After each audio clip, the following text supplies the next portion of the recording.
राजस्थान के सवाई माधोपुर में उस वक्त हाहाकार मच गया जब पानी के तेज बहाव की चपेट में आकर लोगों से भरी एक नाव पलट गई। उस नाव में करीब 10 लोग सवार थे। आसपास मौजूद लोगों ने डूब रहे कई लोगों को बचा लिया, जबकि नाव समेत कुछ लोगों का पता नहीं चल पाया। हादसा तब हुआ जब कुछ लोग नाव के जरिए सूरवाल बांध को पार करने की कोशिश कर रहे थे और तभी अचानक वो नाव पलट गई। वो नाव 180 डिग्री घूम गई, यानी उस नाव का नीचे वाला हिस्सा पानी के ऊपर तैरता दिखाई दिया। उसमें सवार सभी लोग पानी में डूब गए। इससे पहले वो नाव सूरवाल बांध को पार करती नजर आई। नाव लोगों से खचाखच भरी हुई थी। दावा किया गया कि इसी वजह से उस नाव का बैलेंस बिगड़ गया और बांध के किनारे पहुंचने से पहले ही वो नाव पलट गई। इस दौरान पानी का बहाव काफी तेज था। यही वजह रही कि पलक झपकते ही वो लोग दूर तक बह गए। इस हादसे के कुछ सेकंड बाद तक वो नाव दिख रही थी, लेकिन इसके बाद तो वो नाव दिखना ही बंद हो गई। नाव पूरी की पूरी पानी में समा गई। वहीं उसमें सवार लोग बहकर काफी दूर चले गए। उनके सिर्फ सिर पानी के बाहर दिखाई दिए। जिस वक्त यह हादसा हुआ, कुछ लोग बांध के किनारे मौजूद थे। वो तुरंत उन लोगों को बचाने में जुट गए। इसकी वजह से उनमें कुछ लोगों को सही सलामत बाहर निकाल लिया गया, जबकि बाकी लोग पानी के तेज बहाव के साथ बह गए और उनका कोई सुराग नहीं मिल पाया। हालांकि प्रशासन ने उनकी तलाश में एड़ी चोटी का जोर लगा दिया। सवाई माधोपुर के लगभग हर हिस्से में जबरदस्त बारिश हुई। वहां ज्यादातर आबादी वाले इलाके बाढ़ की चपेट में आ गए। सड़कों और रेलवे स्टेशनों पर भी सैलाब ने कब्जा कर लिया, जबकि रास्तों पर बनी कुछ पुलिया तो ताकतवर लहरों का मुकाबला ही नहीं कर पाई और उनमें एक पुलिया पानी की तेज धार में बह गई। उगाल की पुलिया क्षतिग्रस्त, आने जाने का रास्ता बंद। वहां उस पुलिया के ढहने के बाद सड़क के बाकी हिस्सों पर भी खतरा मंडराने लग गया।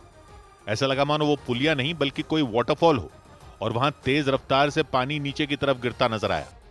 सवाई माधोपुर में इतनी भयंकर बारिश हुई कि टोंक चिरगांव नेशनल हाईवे 552 पर मौजूद वो पुलिया खौफनाक लहरों में समा गई। बताया गया कि कुछ दिन पहले भी भारी बारिश की वजह से उस पुलिया को नुकसान पहुंचा था और उसकी मरम्मत कराई गई थी, लेकिन दोबारा हुई बारिश में वो पुलिया बच नहीं पाई। वहां प्रशासन की तरफ से कई गांवों में अलर्ट जारी कर दिया गया, क्योंकि उस पुलिया के अलावा भी कई सड़कें बाढ़ में डूब गईं। सवाई माधोपुर के एक इलाके में एक मोटरसाइकिल सवार सड़क से गुजरने के दौरान बह गया। गनीमत ये रही कि सड़क के किनारे वहां एक खंबा लगा था। उस खंबे पर उसकी मोटरसाइकिल अटक गई, इससे उसकी जान बच गई। वो वहां काफी देर तक फंसा रहा। इसके बाद एक ट्रैक्टर के जरिए कुछ लोग उसके पास पहुंचे और उन्होंने उसे सुरक्षित बाहर निकाला। और इस सब के बीच मौसम विभाग ने राजस्थान के सवाई माधोपुर, कोटा और बारां समेत कई जिलों में भारी बारिश का अलर्ट जारी कर दिया। वहां पिछले कई दिन से हो रही लगातार बारिश की वजह से चंबल, बनास, गलबा और मोरल नदी का जलस्तर बढ़ गया। नदियों में आई बाढ़ लोगों के लिए मुसीबत बन गई, क्योंकि डूब चुकी सड़कों से जाने वाली कई गाड़ियां सैलाब की चपेट में आ गई और उन गाड़ियों का तो कुछ पता ही नहीं चल पाया, जबकि उनमें एक गाड़ी लहरों में बहकर गहरी खाई में गिर गई। इसकी जानकारी मिलने पर पुलिस के साथ एनडीआरएफ की टीम वहां पहुंच गई। इसके साथ ही उस गाड़ी को पानी से बाहर निकालने के लिए खुदाई करने वाली एक मशीन की मदद ली गई। एनडीआरएफ के जवानों ने एक रस्सी से उस गाड़ी को बांध दिया और रस्सी के दूसरे सिरे को उस मशीन से बांधकर उसे खींचा गया। सवाई माधोपुर के रवांजना डूंगर इलाके में उस गाड़ी में सवार होकर कुछ लोग रास्ता पार कर रहे थे, लेकिन पानी का बहाव इतना तेज था कि वो उफनती लहरों के सामने टिक नहीं पाई और लहरें उसे बहाकर अपने साथ ले गई। गाड़ी से एक व्यक्ति का शव बरामद किया गया, जबकि बाकी लोगों का पता लगाने के लिए तलाशी अभियान तेज कर दिया गया। इसमें एक परिवार जो वहाँ से गुजर रहा था, उसको आसपास के लोगों ने काफ़ी समझाया भी रात को कि भाई पानी तेज है, मत जाओ, लेकिन चालक जिद करके आगे निकल गया। सवाई माधोपुर में हुई मूसलाधार बारिश ने सड़कों के साथ रेल की पटरियों को भी डुबो कर रख दिया और दूर से देखने पर तो पटरियां नजर ही नहीं आई। गाड़ियों की गति धीमी हो गई है और स्टेशन पूरा डूबा हुआ है पानी से। सवाई माधोपुर रेलवे स्टेशन पर प्लेटफॉर्म की ऊंचाई तक पानी भरा दिखाई दिया और इसकी वजह से वहां यात्रियों को परेशानियों का सामना करना पड़ा। सवाई माधोपुर में हुई बारिश के बाद मकानों के आगे खड़ी गाड़ियां तक पानी में डूब गईं। मकानों और दुकानों में भी बाढ़ का पानी घुस गया। यही नहीं, एक गुरुद्वारा भी इसकी चपेट में आ गया और उस गुरुद्वारे के अंदर बाढ़ का पानी घुस गया। आप सारे देख सकते हो बरसात दा पानी अज भी अंदर आ चुका गुरुद्वारा साहब दे विच। गुरुद्वारे में रखी कुर्सियां पानी में डूबी नजर आईं। इसके साथ ही वहां कीर्तन वाली जगह पर काफी ऊपर तक पानी भरा दिखाई दिया। सवाई माधोपुर जिले में भारी बारिश के बाद आई बाढ़ ने कई मकानों के अंदर कब्जा कर लिया। वहां उनमें एक मकान में रखा फ्रिज पानी में डूब गया, जबकि किचन के अंदर रखे बर्तन और गैस सिलेंडर के अलावा बाकी जरूरत का सामान भी डूबा नजर आया। इसी बीच दो महिलाएं दिक्कतों का सामना करते हुए खाना बनाती दिखाई दी। सवाई माधोपुर में राजबाग, राजनगर और जटवाड़ा समेत कई कॉलोनियों में बाढ़ आ गई। वहां रहने वाले लोगों ने आरोप लगाया कि प्रशासन की तरफ से नालों की साफ सफाई और पानी को निकालने की व्यवस्था नहीं की गई। कोई इंतजाम नहीं है, रोड में से ना पाइप दिए गए हैं कि भाई आपका पानी आए तो क्रॉस हो जाए। वहां प्रशासन ने बाढ़ वाले इलाकों में एसडीआरएफ और सिविल डिफेंस की कई टीमें तैनात कर दी ताकि जरूरत पड़ने पर लोगों की मदद की जा सके। इधर उत्तराखंड के उत्तरकाशी में यमुना नदी के रास्ते में बड़े पैमाने पर मलबा और पत्थर जमा होने से एक ही जगह पर बेहिसाब पानी इकट्ठा हो गया। इस बीच मुसीबत तब बढ़ गई जब उस पानी ने आसपास के मकानों, दुकानों और होटलों को भी डुबोना शुरू कर दिया। हालात इतने ज्यादा बिगड़ गए कि वहां रह रहे सैकड़ों लोगों को इलाका खाली करने की चेतावनी दे दी गई, क्योंकि यमुना के रास्ते में रुकावट आने से वहां इतना ज्यादा पानी जमा हो गया कि मानो कोई झील बन गई हो। नदी के पानी ने उस पर बने पुल को पूरी तरह डुबो दिया। यही नहीं, आसपास का इलाका भी जलमग्न हो गया। यमुना नदी में बनी इस कृत्रिम झील ने उत्तरकाशी के स्याना चट्टी इलाके के लोगों का हाल बेहाल कर दिया, क्योंकि वहां पानी किनारों को पार कर मकानों और होटलों तक पहुंच गया। सड़कों पर इतना ज्यादा पानी भर गया कि वो दिखाई ही देना बंद हो गई। खतरे को देखते हुए प्रशासन ने वहां रह रहे लोगों को निकालना शुरू कर दिया। करीब 150 लोगों को सुरक्षित जगहों पर पहुंचाया गया। स्याना चट्टी के लोगों ने बताया कि करीब 2 महीने पहले बादल फटने के बाद वहां यमुना नदी के रास्ते में सैकड़ों टन मिट्टी और पत्थर जमा हो गए थे। 28 जून को ऐसी घटना घटी थी जिससे जो है यमुना जी का जल प्रवाह रुक गया था और इसी के बाद झील बनने की शुरुआत हुई थी। प्रशासन ने वहां फंसे लोगों को निकालने के साथ ही यमुना के रास्ते में इकट्ठा हुए मलबे को भी हटाने का काम तेज कर दिया। उधर मध्य प्रदेश के बैतूल में उफनती नदी को पार करने की कोशिश में एक ट्रैक्टर ट्रॉली खिलौनों की तरह है। ट्रैक्टर ट्रॉली रेत से भरी हुई थी, लेकिन इसके बाद भी उसके ड्राइवर ने उसे नदी में उतार दिया। इस दौरान वो तेज लहरों के बीच फंस गया। नदी के लगातार बढ़ रहे जलस्तर को देखकर लोग दहशत में आ गए, क्योंकि नदी अपने रौद्र रूप में बहती नजर आई। इस बीच कुछ लोग नदी में फंसे उस ट्रैक्टर को निकालने की कोशिश करते दिखे। उन लोगों ने ट्रैक्टर को ट्रॉली से अलग करने की कोशिश की ताकि किसी तरह उसे बाहर निकाला जा सके, लेकिन नदी का बहाव तेज होने की वजह से कुछ भी कर पाना मुश्किल हो गया। उसके बाद उन लोगों ने ट्रॉली से रेत फेंकना शुरू कर दिया ताकि उसका वजन कम हो जाए और उसे आसानी से निकाला जा सके। इस दौरान नदी का जलस्तर लगातार बढ़ता नजर आया। इसके बाद वो घबराकर बाहर आ गए और ड्राइवर को भी एक रस्सी की मदद से बाहर निकाल लिया। ये देखकर नदी के आसपास लोगों की भीड़ लग गई।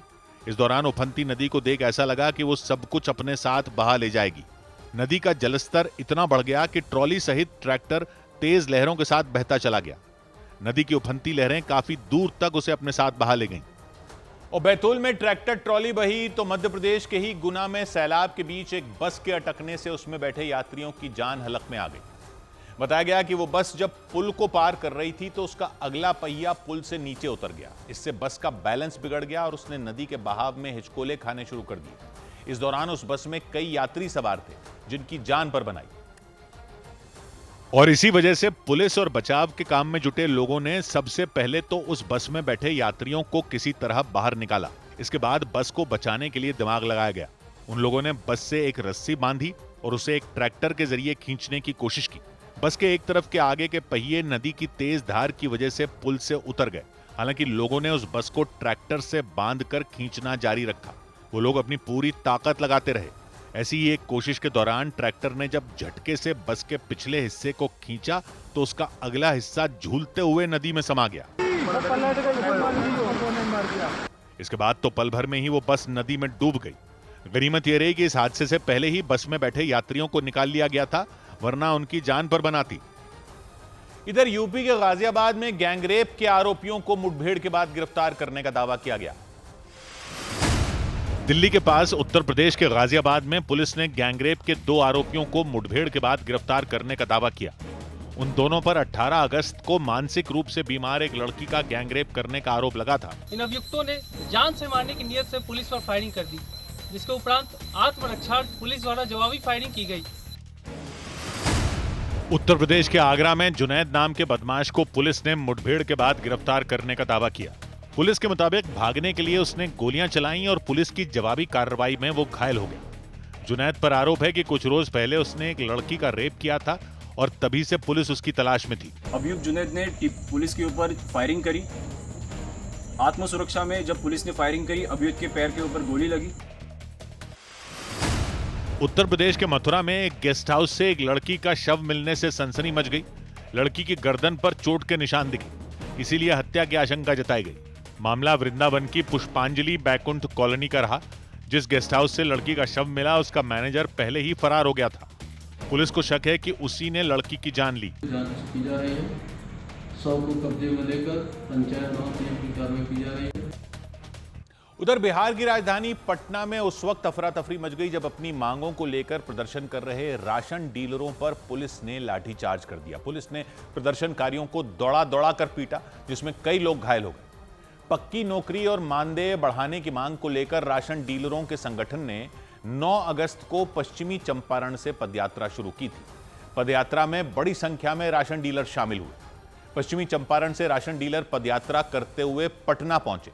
पटना के गांधी मैदान से होते हुए वो शहर के डाक बंगला चौराहे पर पहुंच गए, लेकिन पुलिस ने सड़क पर बैरिकेडिंग कर उन्हें आगे बढ़ने से रोक दिया, जिससे नाराज होकर प्रदर्शनकारी पुलिस वालों से भिड़ गए। कुछ लोग पुलिस से हाथापाई करते नजर आए। थोड़ी ही देर में वहां के हालात बिगड़ गए, जिसके बाद पुलिस ने प्रदर्शनकारियों पर लाठीचार्ज कर दिया। पुलिस के इस एक्शन से वहां अफरा तफरी मच गई। कुछ लोग पुलिस से बचने के लिए आसपास मौजूद दुकानों में घुस गए। इस दौरान पुलिस ने कुछ लोगों को हिरासत में ले लिया।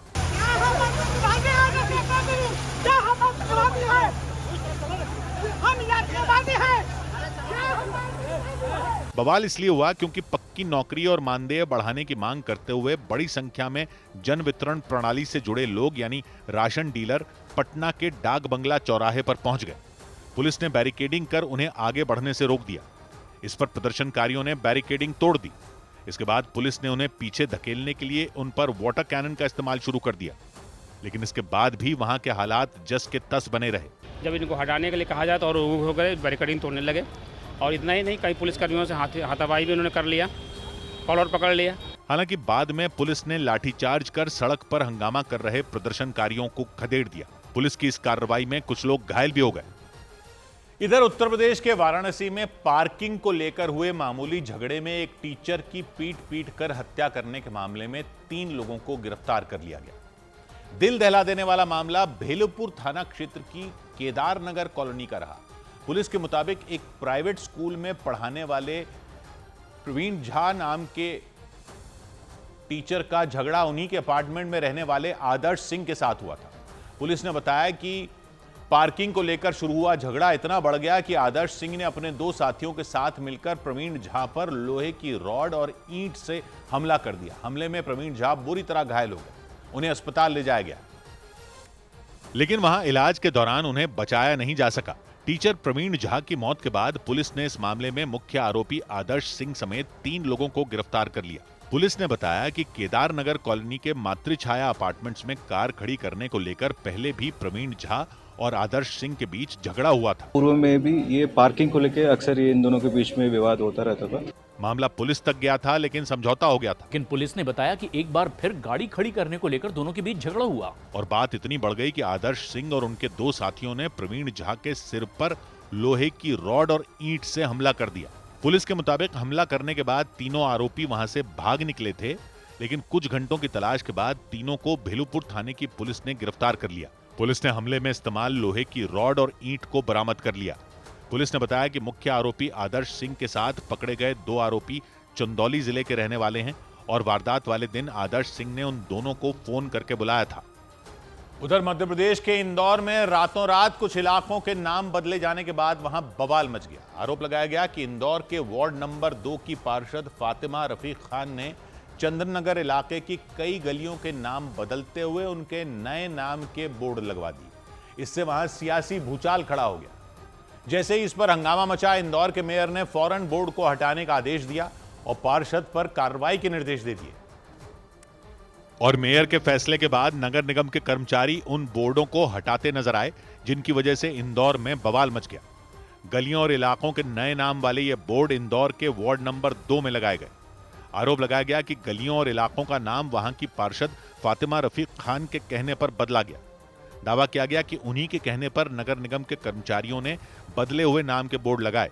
उनमें एक बोर्ड में लोहा गेट रोड का नाम बदलकर रजा गेट लिख दिया गया। वहीं चंदन नगर इलाके का नाम बदलकर उस बोर्ड में सकीना मंजिल रोड लिख दिया गया। इसके बाद तो वहां हंगामा मच गया, क्योंकि पार्षद के पास किसी इलाके का नाम बदलने का अधिकार नहीं होता। इस मामले में इंदौर के मेयर पुष्यमित्र भार्गव ने एक्शन ले लिया। कार्रवाई के निर्देश दिए हैं, जो भी अधिकारियों ने इसमें लगाए हैं कि पार्षद के कहने से, उन पे भी कार्रवाई करेंगे। मेयर पुष्यमित्र भार्गव ने दावा किया कि वार्ड नंबर 2 में इससे पहले भी एक बार इलाकों और गलियों के नाम बदले जाने की शिकायत सामने आई थी। उनके मुताबिक तब भी कुछ बोर्ड हटाए गए थे और पार्षद को चेतावनी दी गई थी। हालांकि उन्होंने दोबारा वही गलती की और इसी वजह से उनके खिलाफ एक्शन लिया गया। इधर उत्तर प्रदेश के मुरादाबाद में हिंदू नामों पर बैंड बाजे की दुकान चला रहे मुस्लिम समुदाय के लोगों के खिलाफ मुख्यमंत्री पोर्टल पर शिकायत कर दी गई। मुख्यमंत्री पोर्टल पर की गई शिकायत के मुताबिक मुरादाबाद में मुस्लिम समुदाय के कई बैंड मालिकों ने हिंदू नामों पर अपने बैंड का नाम रखा हुआ है, जिसकी वजह से ग्राहकों में असमंजस की स्थिति पैदा हो जाती है। सीएम पोर्टल पर शिकायत के बाद जिला प्रशासन ने उन बैंड मालिकों को नाम बदलने के निर्देश दिए जिन्होंने हिंदू नामों पर अपने बैंड का नाम रखा था। मतलब अब उन्हें अपने बैंड का नाम बदलना होगा। मुरादाबाद में राजू बैंड के मालिक संजीव कुमार ने बताया कि उनके आसपास ऐसे कई बैंड वाले हैं जिन्होंने अपने बैंड का नाम हिंदू देवी देवताओं के नाम पर रख लिया। करीब 70% जो बैंड है वो मंदिरों के नाम से रिलेटेड है, लेकिन नाम उन्होंने सब हिंदू रखे हैं। मुरादाबाद में कई ऐसे पोस्टर दिखे जिन पर हिंदू व्यक्तियों के नाम पर बैंड का नाम लिखा नजर आया, लेकिन उनके मालिक का नाम मुस्लिम समुदाय के लोगों का लिखा हुआ दिखा। बैंड बाजा के ओनर मुस्लिम हैं, लेकिन नाम हिंदू देवी देवता के नाम पर रखा गया है। मुरादाबाद में अशोक बैंड के नाम से चल रहे बैंड के मालिक से बातचीत करने पर सच्चाई सामने आई। क्या नाम है आपका? अब्दुल हकीम। कौन सा बैंड है ये? अशोक ग्रेट। इसी तरह रवि बैंड के पोस्टर पर मालिक का नाम हाजी आसिम लिखा दिखा। मुस्लिम समुदाय के लोगों ने तर्क दिया कि मुस्लिम समुदाय में होने वाली ज्यादातर शादियों में बैंड नहीं बजते, ऐसे में कारोबार को देखते हुए उन्होंने इस तरह के नाम रखे, जबकि हिंदू समुदाय की शादियों, मुंडन, धार्मिक आयोजनों में बैंड बजवाने का चलन है। 100 बात की एक बात यह कि मुरादाबाद में अब लोग बैंड के नाम बदलवाने चल पड़े। बैंड में भी हिंदू मुसलमान हो गए। शिकायतें हो गई कि मुसलमान बैंड वाले अपने बैंड का नाम ऐसा रखते हैं कि लगता है कि बैंड वाले हिंदू होंगे, लेकिन मालिक का नाम देखो तो पता लगता है कि मुसलमान, तो इनके नाम बदलवाओ। मतलब बैंड वाले मुसलमान होने से प्रॉब्लम है या बैंड, एक तो शिकायत यह कि बैंडों के नाम हिंदू देवी देवताओं के नाम पर, अब देवी देवताओं के नाम पर हैं तो वो तो चलो धार्मिक भावनाओं को आहत होने का खतरा है, ये सब हो सकता है, लेकिन अब अगर अशोक बैंड नाम, रवि बैंड नाम, तो बैंड वाले उसके मुसलमान हैं, उससे प्रॉब्लम है। वो बात आपकी किसी हद तक समझ में आ रही थी कि कांवड़ यात्रा के टाइम आपको सात्विक भोजन खाना होता है तो आपको मुसलमानों के ढाबे में खाने से परहेज करना था, उसमें भी कई तर्क हैं। चलो, लेकिन आपको आपत्ति थी कि हिंदू नाम क्यों रख रहे हैं ढाबे का जब आप मुसलमान हो, तो वो धोखा हो रहा है क्योंकि यात्रा धार्मिक है। और जब कोई जानी जब कोई अपनी पहचान हिंदू बताकर शादी करने का झांसा देता है और असल में मुसलमान होता है, तो वो तो धोखा है, उसके खिलाफ कार्रवाई होनी चाहिए। वो बात तो समझ में आती है, लेकिन ये तो शादी में बैंड बजाएंगे ना। बारात में आप लोग नाच सको इसलिए बारात के साथ आते हैं, ये खुद शादी थोड़ी करने आ रहे हैं, इनकी बारात थोड़ी है। और जहां तक पहचान छुपाने की बात है, तो यह भी दिखता है कि बैंड का नाम भले ही अशोक बैंड है या रवि बैंड रखा हो, लेकिन बोर्ड पर मालिक का मुस्लिम नाम रहता है, वो दिख रहा है, तो पहचान उस तरीके से नहीं छिपाई जा रही। अब अगर आपत्ति यह है कि फिर इन्होंने बैंड के नाम या अपनी कंपनी का नाम ऐसा क्यों रख रखा है, देवी देवताओं पर रख रखा है, आपत्ति है, तो वो भी समझ में आती है कि चलो देवी देवताओं के नाम पर रखा हुआ है, ये धार्मिक भावनाओं का मामला है, लेकिन रवि रखा हुआ है, रवि बैंड, अशोक बैंड, ये ऐसा क्यों रखा हुआ है, मिलन बैंड, ऐसा नाम क्यों रखा है? तो इस पर इनका कहना है कि क्योंकि मुसलमानों के शादी ब्याह, जन्मदिन या किसी और जश्न में बैंड की डिमांड ही नहीं आती, इसलिए रखा हुआ है। और ये तो कई धंधों में देखा जाता है कि ग्राहक के हिसाब से नाम रख देते हैं। देश के इतने बड़े बड़े मीट के एक्सपोर्टर हैं, मीट के कई, उनकी मीट एक्सपोर्ट करने वाली कंपनियों के नाम मुसलमानों के नामों जैसे होते हैं, जबकि वो मुसलमान नहीं है, क्योंकि ज्यादातर मीट जो है वो अरब देशों में एक्सपोर्ट होता है। तो कोई अपनी पहचान थोड़ी छिपाते हो, वो तो अपने धंधे का नाम, अपनी कंपनी का नाम, अपने ब्रांड का नाम मुसलमानों के नाम जैसा रख लेते हैं, वैसा रखते हैं क्योंकि उनके ग्राहक मुसलमान होते हैं। जबकि वो मुसलमान नहीं होते। और इन बैंड वालों का भी यही कहना है कि उन्होंने इसलिए ब्रांड के नाम ऐसे रखे हुए थे, बैंड के नाम माफ कीजिएगा। वैसे भी बैंड बजाना कोई धार्मिक अनुष्ठान का हिस्सा तो है नहीं कि धर्म भ्रष्ट हो जाएगा अगर किसी दूसरे धर्म वाले ने कर दिया तो। बैंड का नाम देवी देवताओं पर रख दिया, वो आपत्ति समझ में आ रही है, लेकिन ये अशोक बैंड, रवि बैंड नाम रख दिया, वो कोई खाने पीने का मामला तो है नहीं। इससे ग्राहकों को परेशानी है या कहीं ऐसा तो नहीं कि दूसरे बैंड वालों को ही परेशानी हो रही हो। शादी में बैंड का तो ये अभी का चलन है, पहले तो शहनाई बजती रही है, जानते होगे आप। शहनाई कौन बजाता रहा है? शादी पूरी नहीं मानी जाती थी शहनाई के बिना। और शहनाई का देश में सबसे बड़ा नाम कौन सा रहा है यह जानते ही आप? अच्छा हुआ उनको यह दिन नहीं देखने पड़े। 100 बात की एक बात। उधर मध्य प्रदेश के शिवपुरी में एक स्कूल वैन के पलटने से कई बच्चे घायल हो गए। मध्य प्रदेश के शिवपुरी में बच्चों से भरी एक स्कूल वैन के पलटने से अफरा तफरी मच गई। इस हादसे में उस स्कूल वैन में बैठे कई बच्चे बुरी तरह घायल हो गए। हादसे के बाद गांव वालों की मदद से कुछ बच्चों को अस्पताल ले जाया गया, जहां उनका इलाज किया गया। उत्तर प्रदेश के मेरठ में पुलिस ने गोलीबारी समेत कई मामलों में फरार चल रहे एक बदमाश को मुठभेड़ के दौरान गिरफ्तार करने का दावा किया। समीर नाम के उस बदमाश के खिलाफ ब्रह्मपुरी थाने में 4 केस दर्ज हैं। एनकाउंटर में पुलिस की गोली लगने से आरोपी घायल हो गया। एक पिस्टल 32 बोर, एक जिंदा कारतूस व एक खोखा कारतूस बरामद हुआ है। उत्तर प्रदेश के बुलंदशहर में लूट और मारपीट समेत कई मामलों के एक आरोपी को पुलिस ने सड़क पर चेकिंग के दौरान पकड़ लिया। सिकंदराबाद थाने की पुलिस ने बताया कि राहुल यादव नाम के उस आरोपी पर जिले के कई थानों में केस दर्ज हैं। झारखंड की राजधानी रांची में एक व्यक्ति की हत्या का आरोप उनकी पत्नी और पत्नी के प्रेमी पर लगाया गया। घटना पिठौरिया थाना क्षेत्र की रही। वहां आरोप लगा कि गीता देवी नाम की महिला ने अपने प्रेमी इरफान के साथ मिलकर पति लुम्बा उरांव की हत्या कर दी। जो जिस प्रेमी है और जो इसकी पत्नी है, दोनों मिलकर इनका जो हत्या कर दी किया गया। इधर उत्तर प्रदेश के लखनऊ में एक कुत्ते को बांधकर कई किलोमीटर तक दौड़ाने के मामले में 3 नाबालिगों के खिलाफ शिकायत दर्ज करा दी। लखनऊ की आसरा नाम की एक संस्था ने उन नाबालिगों पर पशु क्रूरता अधिनियम और मोटर व्हीकल एक्ट के तहत कार्रवाई किए जाने की मांग की, क्योंकि उन तीनों नाबालिगों पर यह आरोप लगा कि उन्होंने एक कुत्ते को अपनी मोटरसाइकिल से बांधकर कई किलोमीटर तक दौड़ाया। ये पिछले 1 घंटे से कुत्ते को इस तरह दौड़ा दिया है कि कुत्ते के हाथ में आ चुके हैं। वो तीनों जिस मोटरसाइकिल पर बैठे थे वो तेजी से भागती गई और उनमें सबसे पीछे बैठा लड़का कुत्ते के गले में बंधी चेन पकड़े रहा। इस दौरान एक बाइक पर बैठे उन तीनों नाबालिगों में एक ने भी हेलमेट नहीं लगाया हुआ था। कुत्ते के साथ हो रही ये हैवानियत देखकर आसपास के कुछ लोगों ने उन्हें रोकने की कोशिश की, लेकिन वो नहीं माने।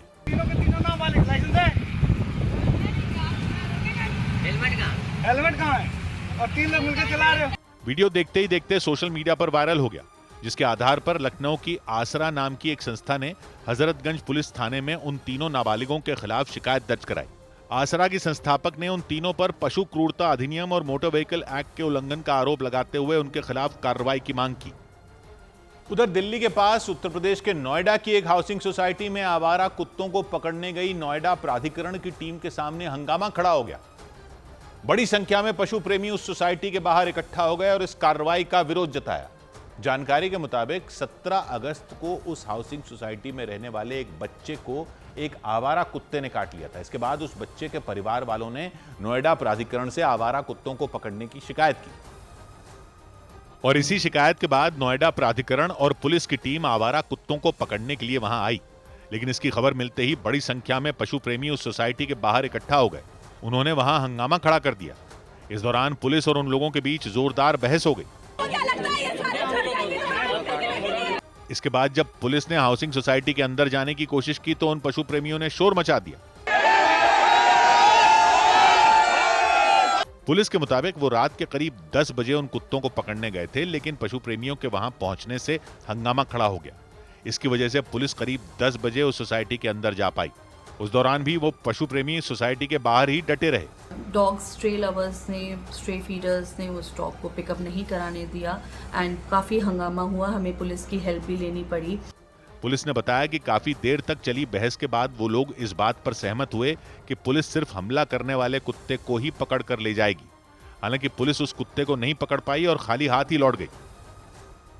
इधर सुप्रीम कोर्ट ने आवारा कुत्तों पर दिए अपने पुराने फैसले को बदल दिया। कोर्ट ने आवारा कुत्तों के लिए हमदर्दी रखने वालों की याचिका पर सुनवाई करते हुए नया आदेश जारी किया, जिसके मुताबिक आवारा घूमने वाले केवल बीमार और आक्रामक कुत्तों को ही शेल्टर होम में रखा जाएगा। जबकि 11 अगस्त को स्वतः संज्ञान लेते हुए सुप्रीम कोर्ट ने आदेश दिया था कि दिल्ली एनसीआर में सड़कों पर आवारा घूमने वाले सभी कुत्तों को शेल्टर होम में डाला जाए। लेकिन कोर्ट के इस आदेश के बाद खूब हंगामा हुआ। फैसले के विरोध में सड़कों पर प्रदर्शन किए गए। कई जगहों पर कुत्तों को पकड़ने गई टीमों के साथ झड़प की खबरें भी आईं। सुप्रीम कोर्ट के आदेश के खिलाफ आवारा कुत्तों के लिए हमदर्दी रखने वाले पशु प्रेमियों ने याचिका दायर कर दी और उस याचिका पर सुप्रीम कोर्ट की 3 जजों की बेंच ने अपने पुराने आदेश को बदल दिया।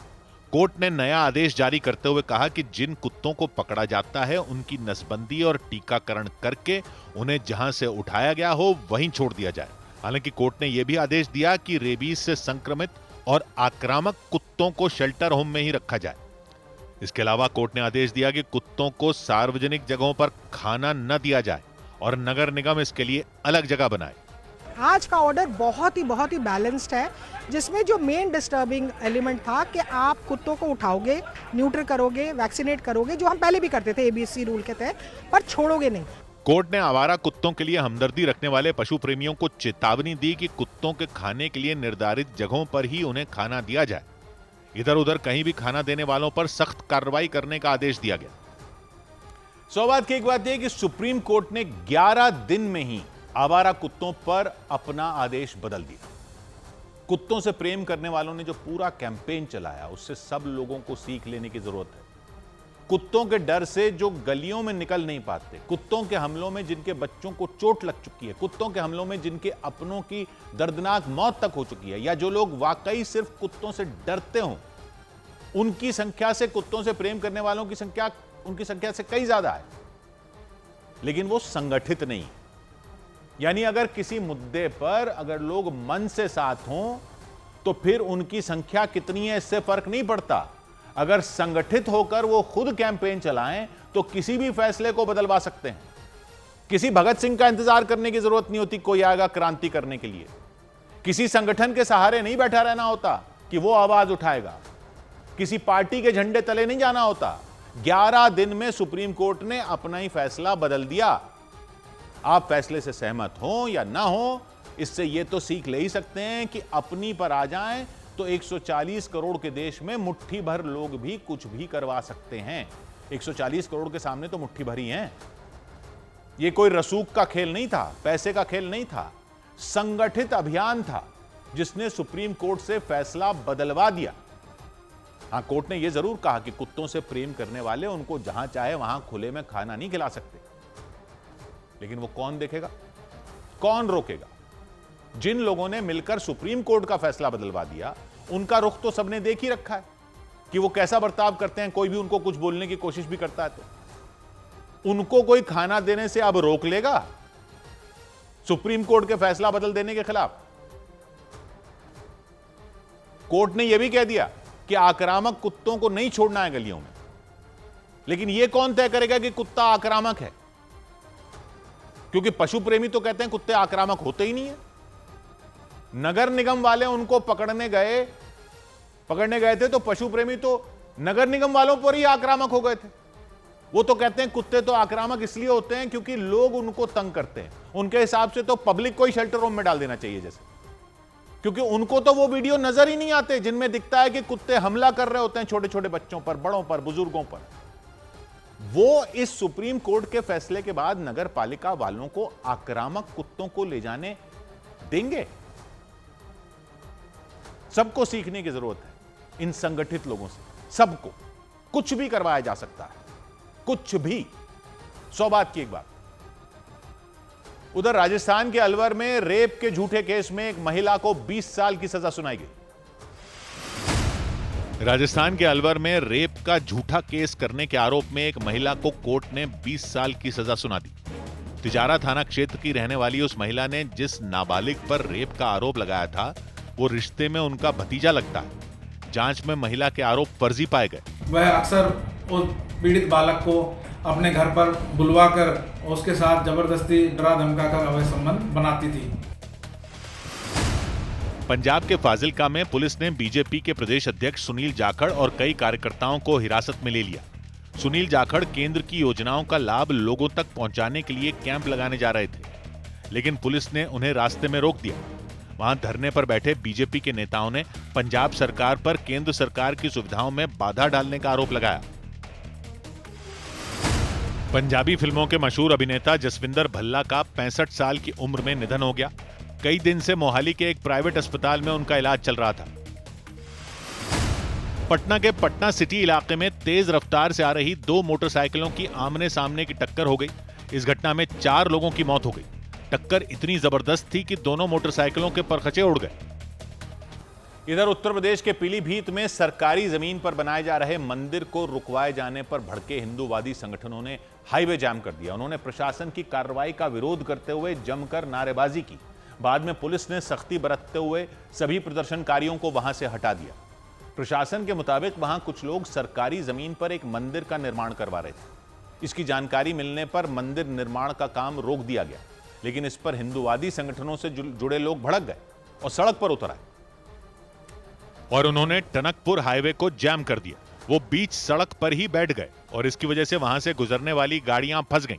जानकारी मिलने पर पुलिस और प्रशासन के कई अधिकारी वहां पहुंच गए। इस दौरान एक अधिकारी धरने पर बैठे लोगों पर बुरी तरह भड़क गए।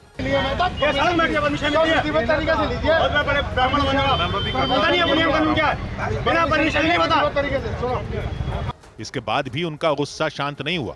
उन्होंने प्रदर्शन कर रहे लोगों को तुरंत सड़क खाली करने का आदेश दिया। अधिकारी ने उन्हें याद दिलाया कि वो जिस जगह मंदिर बनवाने की तैयारी में है वो सरकारी जमीन है। किसकी जमीन है? वो जमीन है। परमिशन आपके पास है बनाने की? कराइए परमिशन। इस बीच वहां पहुंची पुलिस हिंदूवादी संगठनों से जुड़े लोगों को हटाने में जुट गई। उसने प्रदर्शन के इस तरीके को गलत बताया।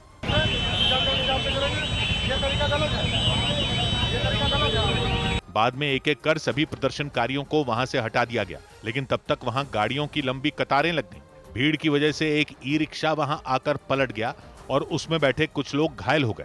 पुलिस ने उन्हें अस्पताल ले जाकर भर्ती करवाया। उधर उत्तर प्रदेश के प्रतापगढ़ में नकाबपोश बदमाशों ने एक वकील को गोली मारने की कोशिश की, लेकिन पिस्तौल नहीं चलने से उनकी जान बच गई। इसके बाद दोनों बदमाश वहां से भाग निकले। सर्वजीत सिंह नाम के वकील पर बदमाशों ने हमला तब किया जब वो रोज की तरह शाम के वक्त कचहरी से घर लौट रहे थे।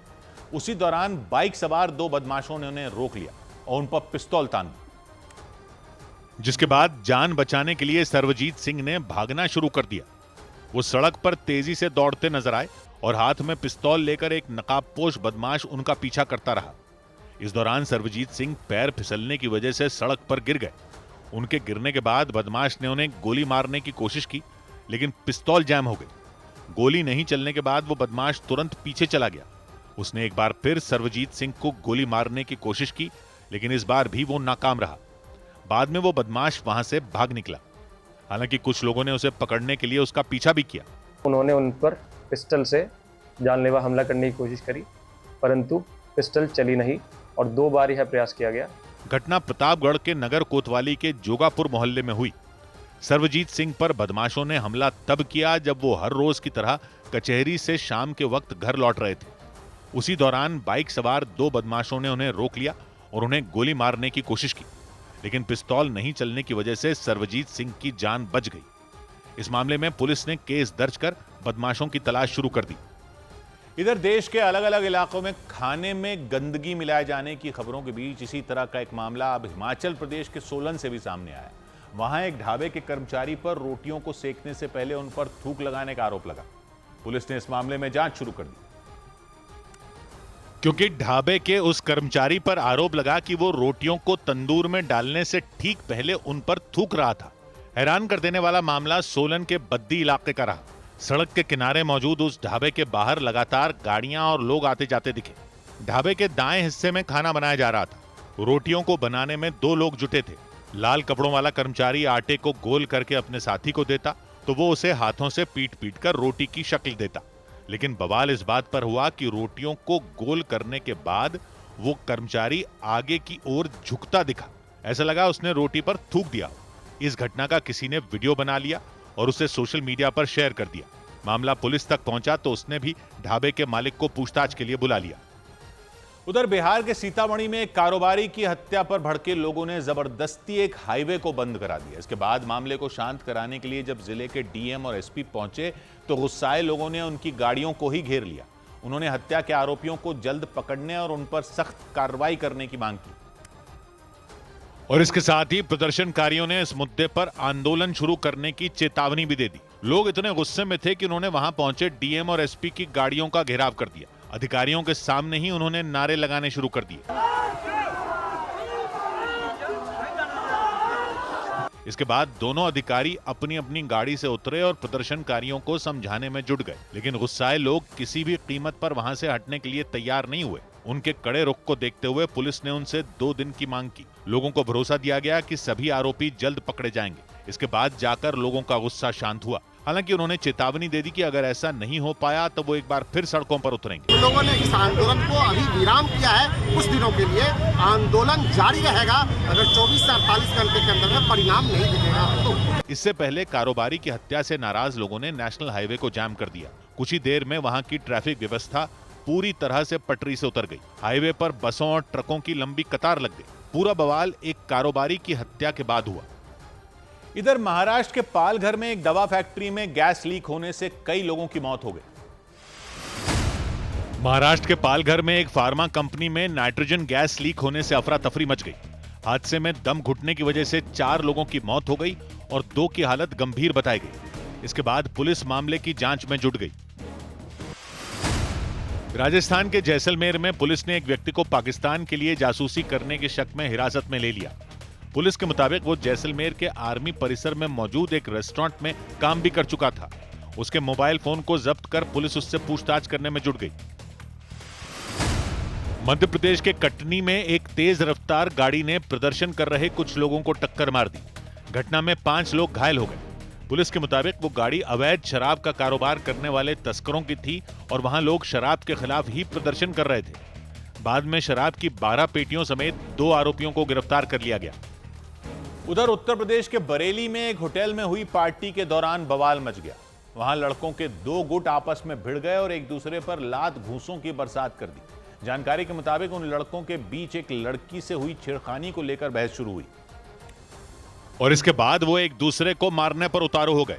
एक लड़का चिल्लाते हुए दूसरे लड़के की तरफ बढ़ता नजर आया। इस दौरान कुछ लोग उसे रोकने की कोशिश भी करते दिखे, लेकिन गुस्से से आग बबूला हुआ वो लड़का नहीं रुका। वो उस दूसरे लड़के को मारने पहुंच गया और फिर उनके बीच मारपीट शुरू हो गई।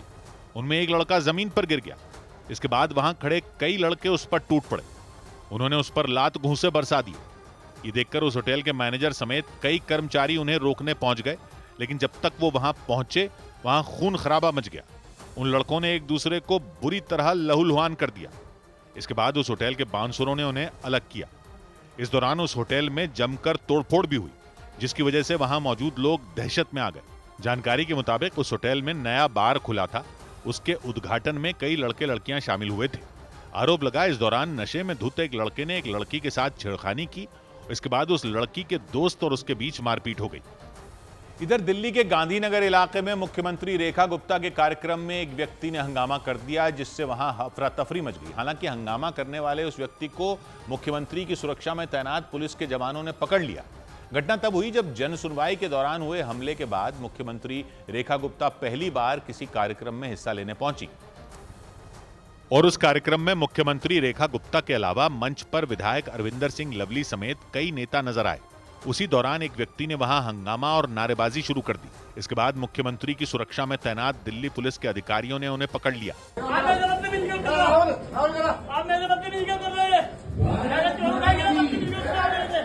जिस व्यक्ति ने हंगामा किया उनका नाम प्रवीण शर्मा है। 60 साल के प्रवीण शर्मा ने दावा किया कि वो दिल्ली के शाहदरा जिले में भारतीय जनता युवा मोर्चा के अध्यक्ष रह चुके हैं, लेकिन मुख्यमंत्री के कार्यक्रम में उन्हें मंच पर नहीं बुलाया गया था, जिससे वो नाराज थे। जिलाध्यक्ष होने के नाते मुझे मंच पे नहीं बुलाया गया। मेरे अंदर रोष था और मैंने वहाँ पे कुछ बोला। कुछ रोज पहले ही मुख्यमंत्री रेखा गुप्ता पर जनसुनवाई के दौरान हमला हुआ था। उस हमले के बाद मुख्यमंत्री पहली बार गांधीनगर में रेडीमेड गारमेंट डीलर्स एसोसिएशन की तरफ से आयोजित कार्यक्रम में पहुंची थी और उसी कार्यक्रम में हंगामा हो गया। उधर दिल्ली के नजदीक हरियाणा के फरीदाबाद में यूट्यूबर एल्विश यादव के घर पर फायरिंग करने वाले एक आरोपी को पुलिस ने मुठभेड़ के बाद गिरफ्तार करने का दावा किया। बदमाश का नाम ईशांत उर्फ ईशू गांधी बताया गया।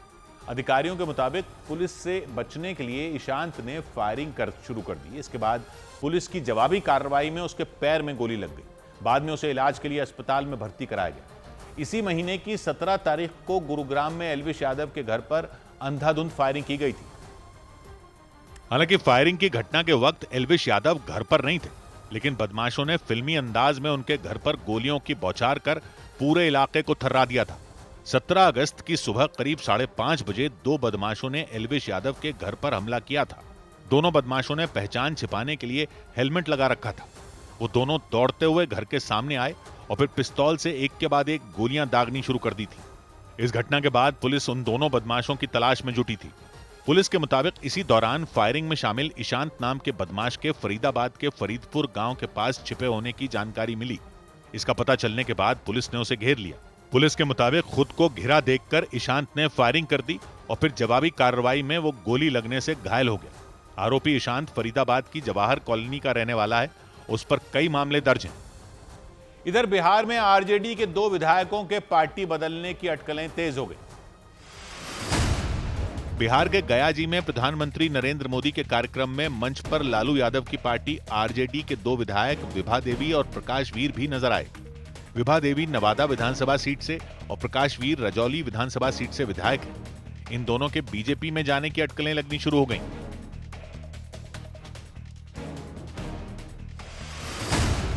प्रधानमंत्री नरेंद्र मोदी ने पश्चिम बंगाल में 5,200 करोड़ रुपए की परियोजनाओं का उद्घाटन और शिलान्यास किया। उन्होंने कोलकाता में 13.5 किलोमीटर लंबे 3 नए मेट्रो रूट पर ट्रेन को हरी झंडी दिखाई।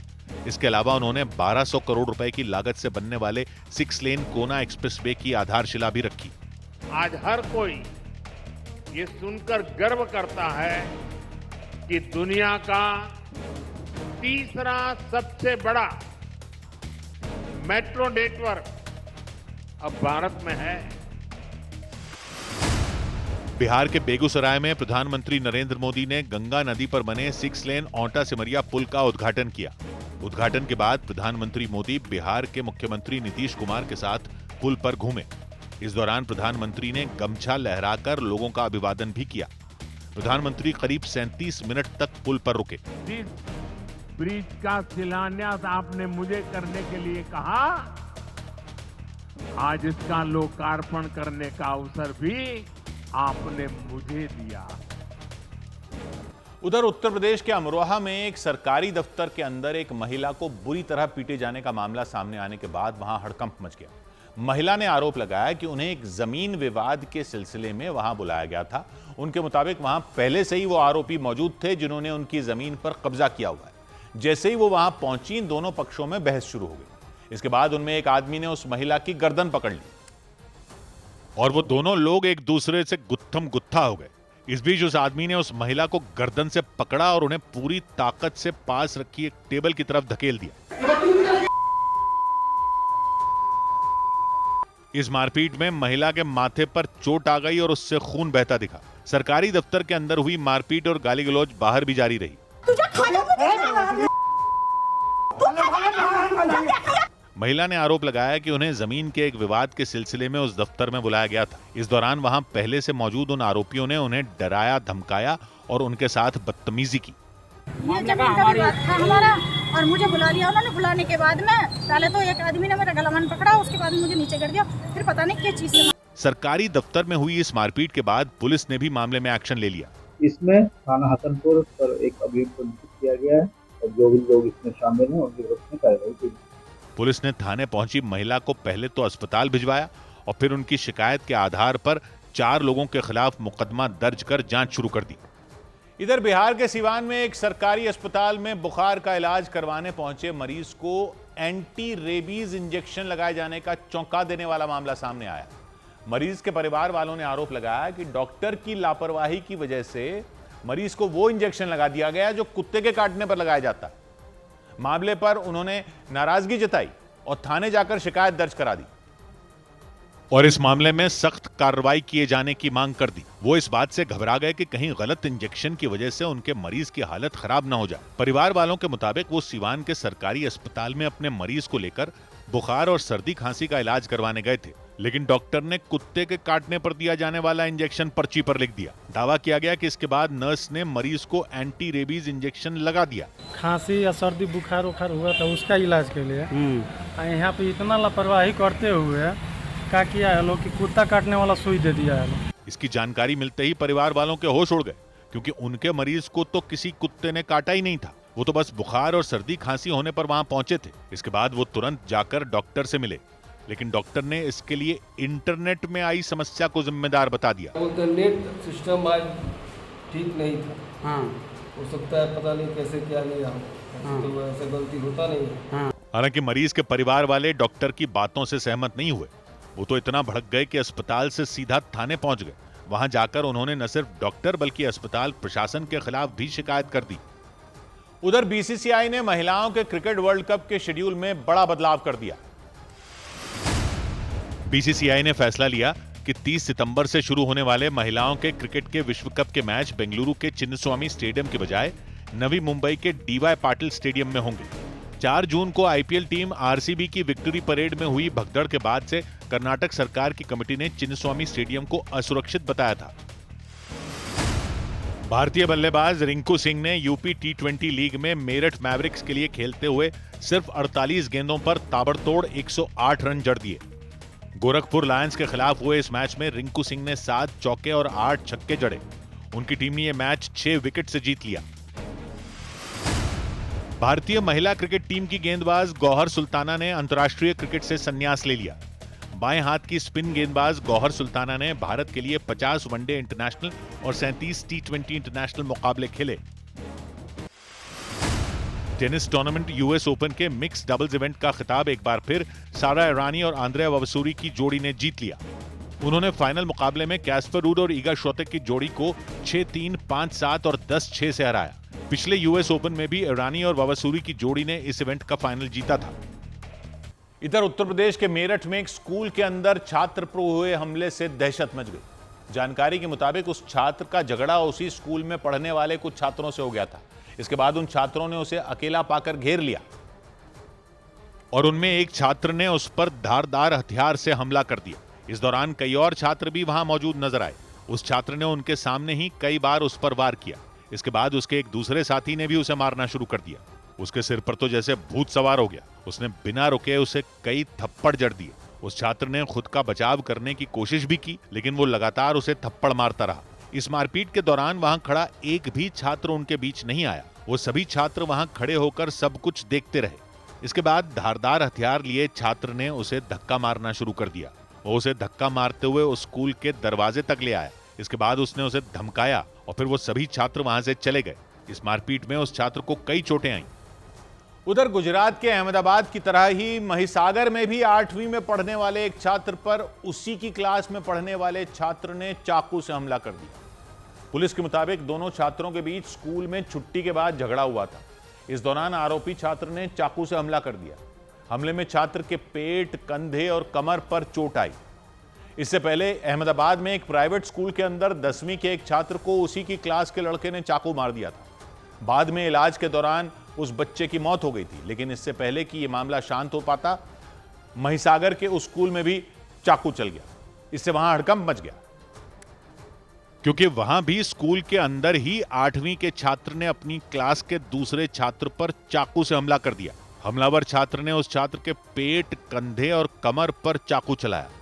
हमले के बाद घायल छात्र जमीन पर गिर पड़ा और हमलावर छात्र वहां से भाग निकला। स्कूल के टीचरों और छात्रों ने उस घायल छात्र को स्कूल के नजदीक ही एक निजी अस्पताल में पहुंचाया और बिना वक्त गंवाए उसका इलाज शुरू करा दिया। डॉक्टरों ने छात्र की मरहम पट्टी की। स्कूल में बच्चे पर चाकू से हमले की खबर मिलते ही उसके माता पिता घबरा गए। वो उस अस्पताल में पहुंचे जहां उसे भर्ती करवाया गया था। इसके बाद उन्होंने आरोपी छात्र के खिलाफ बालासिनोर थाने में मामला दर्ज करवा दिया। पुलिस की एक टीम ने स्कूल पहुंचकर पूछताछ शुरू की।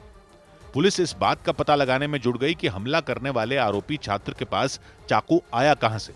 क्या वो अपने बैग में चाकू लेकर स्कूल पहुंचा था या फिर स्कूल में पहले से चाकू मौजूद था। बड़ी खबर आई विदेश मंत्री एस जयशंकर के मॉस्को दौरे से जुड़ी हुई। अमेरिका को जवाब देते हुए भारत के विदेश मंत्री ने कहा, भारत ने पलटवार किया। रूस का तेल खरीदकर जंग को बढ़ावा देने के डोनाल्ड ट्रंप के आरोपों को विदेश मंत्री एस जयशंकर ने बेबुनियाद बताया। उन्होंने यह तक कह दिया कि अमेरिका के कहने पर ही भारत 2022 में रूस का कच्चा तेल खरीदने पर राजी हुआ था। यानी भारत ने अमेरिका को जवाब देते हुए यह साफ कर दिया कि अमेरिका के कहने पर ही भारत रूस का कच्चा तेल खरीद रहा था। विदेश मंत्री एस जयशंकर के मुताबिक तेल की कीमतों में उछाल आने के बाद बाजार में कीमतों को स्थिर करने के लिए ही भारत ने रूस के कच्चे तेल लेने का फैसला लिया था। सौभाग्य की एक बात यह है कि विदेश मंत्री एस जयशंकर ने मॉस्को में जो कहा, ये समझ से परे है कि ट्रंप सरकार ये क्या कह रही है कि भारत ने रूस से तेल खरीदा इसलिए भारत पर वो ट्रैफिक लगाएंगे। विदेश मंत्री ने बताया कि अमेरिका ने ही तो बोला था कि रूस से तेल खरीदते रहो।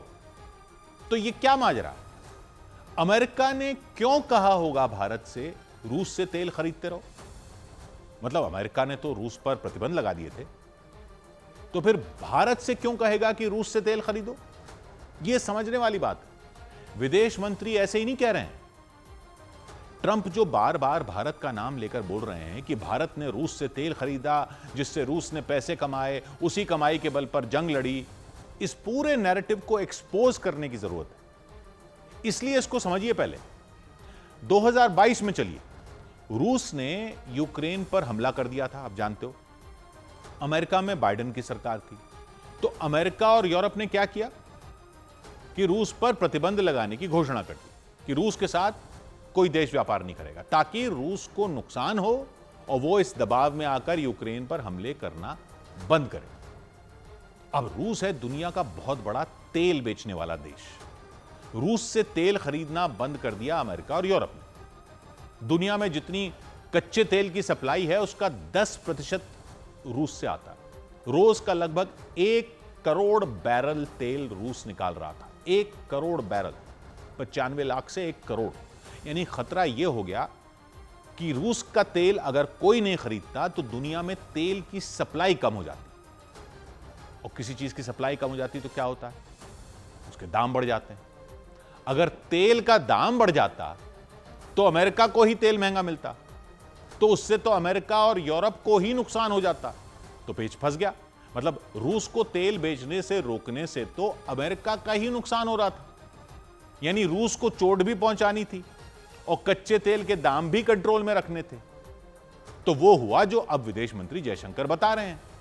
और बाकायदा तब की अमेरिकी मंत्री जेनेट येलन ने बयान दिया था कि भारत रूसी तेल खरीद सकता है बशर्ते तेल खरीदने का रेट $60 प्रति बैरल से ज्यादा ना हो। यानी अमेरिका ने क्या किया कि भारत को रूस से तेल लेने की आजादी भी दे दी, ताकि भारत जैसा बड़ा खरीदार तेल के बाकी मार्केट से भी हट जाए जहां से वो तेल ले रहा है, और तेल की कीमतें भी ना बढ़े। और रूस से तेल खरीदे भी तो रूस $60 से ज्यादा का रेट भी ना मिले रूस को, ताकि रूस को कम दाम पर तेल देने पर फायदा भी ना हो। खुद अमेरिकी मंत्री जेनेट येलन ने कहा था। फिर 2024 में वहां के सहायक मंत्री जेफरी पायट ने तो यह कबूल किया था कि भारत ने जो रूस से तेल खरीदा उससे बाकी दुनिया के बाजारों में तेल की शॉर्टेज नहीं हुई और तेल की कीमतों में आग नहीं लगी। सेम यही बात भारत में अमेरिका के राजदूत एरिक गार्सेटी ने कही थी। और अब ट्रंप कह रहे हैं कि भारत ने रूस को फायदा पहुंचा दिया। अरे बाइडेन के वक्त के अमेरिका की सरकार के लोगों के बयान ही देख लो ना। अमेरिका ने ही कहा था और फायदा अमेरिका का ही हुआ। अमेरिका ने अपना ही फायदा देखा था। फरवरी 2022 में पुतिन ने यूक्रेन पर हमला किया तो याद कीजिए क्या हुआ था। मार्च 2022 में अंतर्राष्ट्रीय बाजार में तेल के दाम क्या हो गए थे, $137 प्रति बैरल, क्योंकि जंग होते ही डर बैठ गया था कि तेल की शॉर्टेज हो जाएगी। अमेरिका में हाहाकार मच गया था। अमेरिका की अर्थव्यवस्था चलती ही तेल पर है। अमेरिका में महंगाई बढ़ने लगी थी। फैक्ट्रियों में काम ठप होने लगा था, लोगों के बेरोजगार होने का खतरा था। कच्चा तेल अमेरिका की इकोनॉमी के पहिए को रोकता दिख रहा था। ये तो भारत ने रूस से तेल खरीदना शुरू किया तो कच्चे तेल के दाम जो $137 पर पहुंच गए थे, पूरी दुनिया के लिए वो गिरकर $70-80 के रेट पर आ गए। और ये अमेरिका की ही रणनीति थी। रूस को चोट पहुंचाने के लिए $60 की लिमिट लगा दी थी आपने। अब कह रहे हो कि भारत ने रूस को फायदा पहुंचा दिया। भारत ने पूरी दुनिया को फायदा पहुंचाया। भारत ने वो किया जिससे पूरी दुनिया में महंगाई नहीं बढ़ी, क्योंकि भारत के पास रिफाइनरियां हैं जो रूस के तेल को रिफाइन कर सकती हैं। इसलिए अमेरिका ने सोची समझी रणनीति के तहत यह होने दिया। अब ट्रंप कह रहे हैं कि इसके लिए भारत पर टैरिफ लगाएंगे। यूक्रेन युद्ध से पहले भारत रूस से कितना कच्चा तेल लेता था? रोज के सिर्फ 1 लाख बैरल। उसके बाद कितना तेल लेने लग गया? 18 लाख बैरल रोज। ये 18 लाख बैरल रोज के जो भारत ने रूस से लिए, ये अगर भारत रूस से न लेता तो कहीं और से लेता। कहीं और से लेता मतलब वहां से लेता जहां से अमेरिका ले रहा, जहां से यूरोप ले रहा, अरब देशों से, दूसरे तेल बेचने वाले देशों से, वहीं से लेता ना। तो वहां तेल के दाम बढ़ जाते और अमेरिका को ही वहां तेल महंगा मिलता। $137 तक बैरल का दाम, एक बैरल का दाम तो हो ही गया था। एक अनुमान यह है कि भारत अगर रूस का तेल ना लेता तो यूक्रेन युद्ध की वजह से तेल के दाम $150 के पार भी जा सकते थे, $200 तक भी जा सकते थे। तो किसने बचाया दुनिया में ऐसा हाहाकार ना मचे उससे? और मजेदार बात यह कि यह अमेरिका की ही रणनीति थी और अमेरिका ने कोई मेहरबानी थोड़ी की भारत को रूस का तेल लेने देने से। भारत को रूस का तेल क्यों लेने दिया? दूसरे देशों को क्यों नहीं लेने दिया? कहानी है उसके पीछे। क्योंकि अमेरिका को पता था कि रूस के तेल में सल्फर होता है। रूस का तेल दूसरे देशों के तेल से अलग है। रूस का जो कच्चा तेल निकलता है रूस में, वो खारा माना जाता है, मीठा नहीं। जैसे खारा पानी होता है और मीठा पानी होता है ना कुएं में, अलग अलग कुएं में, वैसे ही तेल में भी होता है।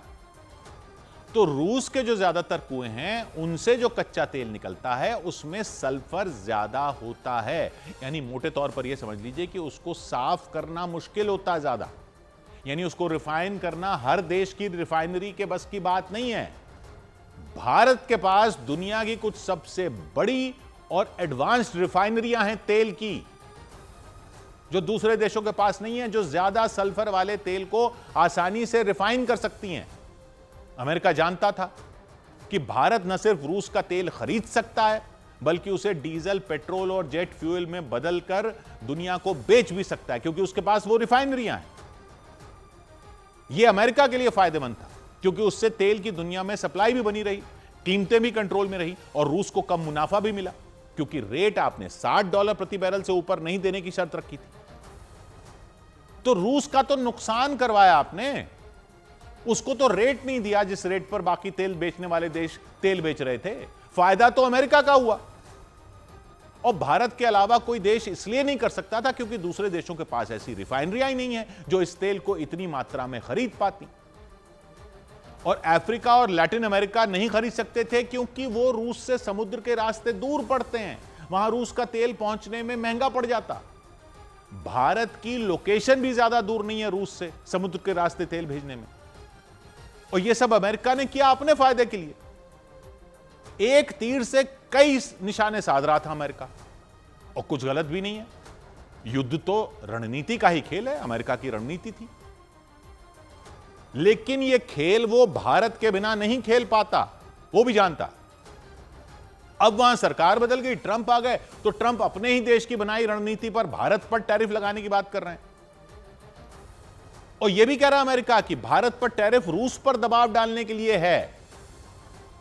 तभी तो विदेश मंत्री जयशंकर ने कहा कि समझ से परे की बात है कि पहले अमेरिका ने ही कहा कि रूस से तेल लो, ताकि अमेरिका को ही महंगाई की मार ना पड़ जाए।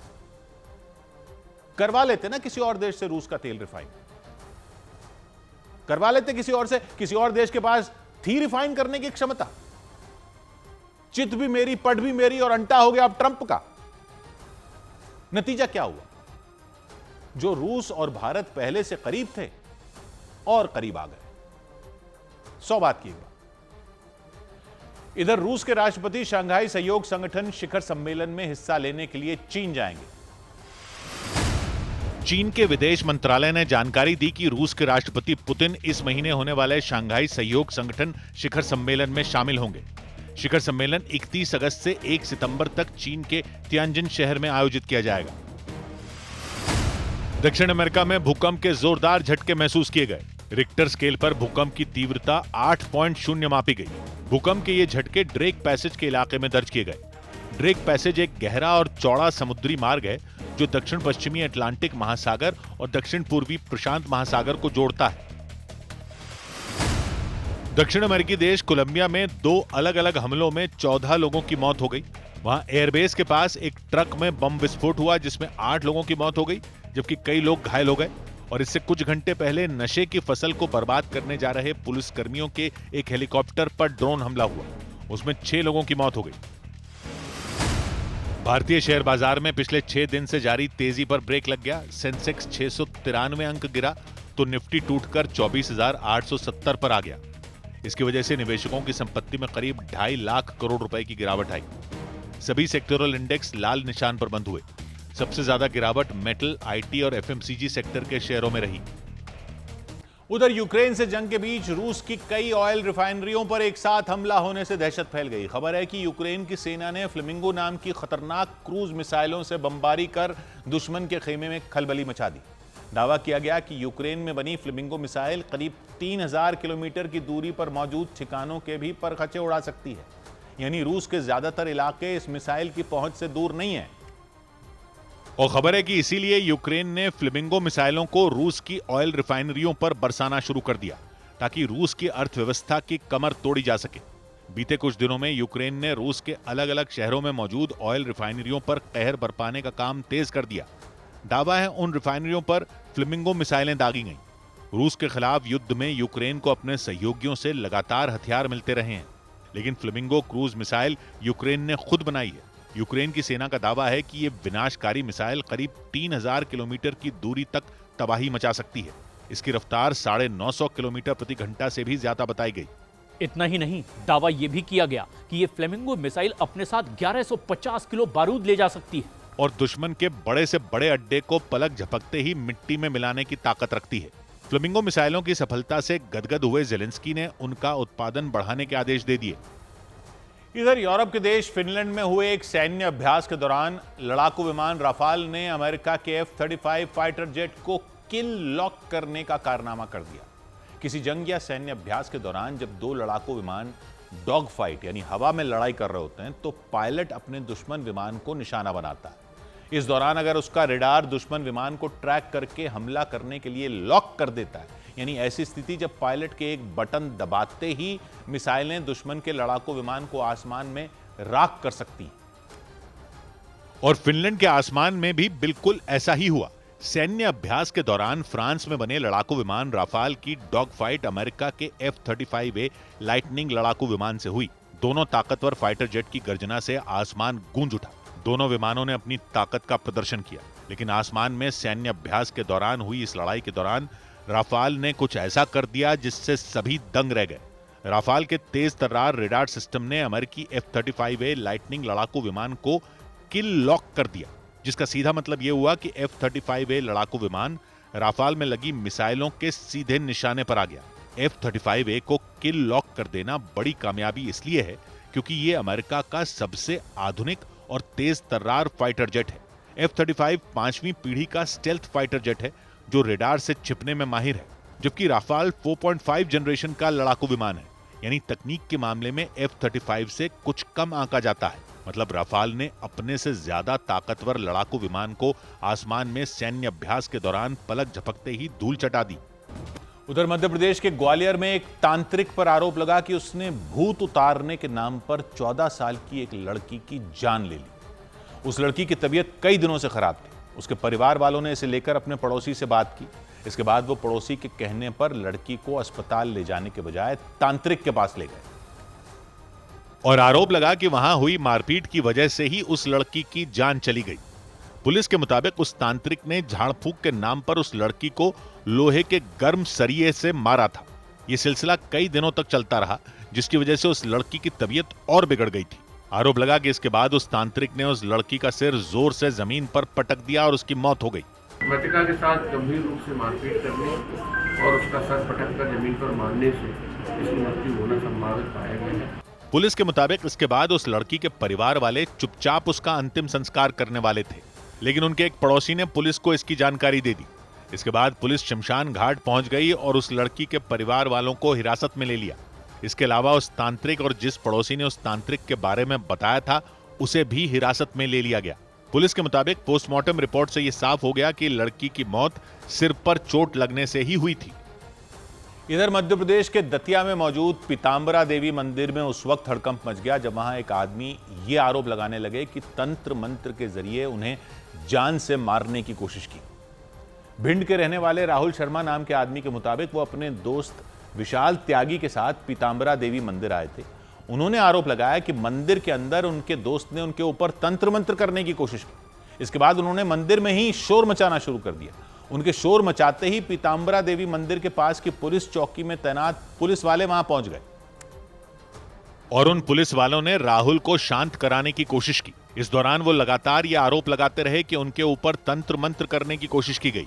पुलिस वालों ने उन्हें अपने साथ चलने के लिए कहा ताकि रिपोर्ट लिखाई जा सके, लेकिन उन्होंने मंदिर के बाहर निकलने से इनकार कर दिया। अरे हम नहीं जाने, हमें मारते हैं कि जब आओ, अरे रिकॉर्डिंग कर दो। पुलिस उन्हें समझाने में लगी रही, लेकिन वो टस से मस नहीं हुए। उन्होंने पुलिस वालों से ये अपील की कि जब तक उनके परिवार के लोग नहीं आ जाते वो मंदिर से बाहर नहीं आएंगे। मंदिर से ही हमें घर वाले आ जाए तो हम रिपोर्ट लिखा दें, हमें खतरा है। तुम अपने घर वालों को फोन क्यों लगा रहे हो? हालांकि कुछ देर बाद वो शांत हुए तो पुलिस वालों ने पास में ही उन्हें बैठाकर उनसे बातचीत की। तब भिंड के रहने वाले राहुल ने आप बीती सुनाई। बाहर निकलने दे रहे हैं, तांत्रिक विद्याएं करी, ठीक है, हमें पूरा महसूस हुआ। उनकी शिकायत के बाद जब पुलिस उन्हें उस होटल में लेकर पहुंची जहां वो रुके हुए थे, तो उनका साथी विशाल त्यागी वहां नहीं मिला। आशंका जताई गई कि मंदिर में हुए हंगामे और पुलिस वालों को देखते ही राहुल शर्मा का वो दोस्त कहीं भाग गया। हालांकि पुलिस ने राहुल के बयान के आधार पर उस मामले की जांच तेज कर दी। इधर केंद्र सरकार के उर्वरक विभाग ने भरोसा जताया कि देश में किसानों को किसी तरह के खाद्य संकट का सामना नहीं करना पड़ेगा। रसायन और उर्वरक विभाग के मुताबिक खरीफ की फसल के लिए खाद की उपलब्धता में कोई कमी नहीं आएगी। सरकारी आंकड़ों के मुताबिक पिछले 10 साल में देश में यूरिया के उत्पादन में 35% बढ़ोतरी दर्ज की गई है। 2013-14 में जहां देश में करीब 227 लाख मीट्रिक टन यूरिया का उत्पादन होता था, वहीं रूस यूक्रेन संघर्ष के बावजूद पिछले साल देश में करीब 306 लाख मीट्रिक टन खाद का उत्पादन हुआ। रसायन और उर्वरक विभाग ने दावा किया कि बढ़े हुए उत्पादन और मजबूत नेटवर्क के जरिए किसानों को सब्सिडी के साथ आसानी से खाद मिलती रहेगी।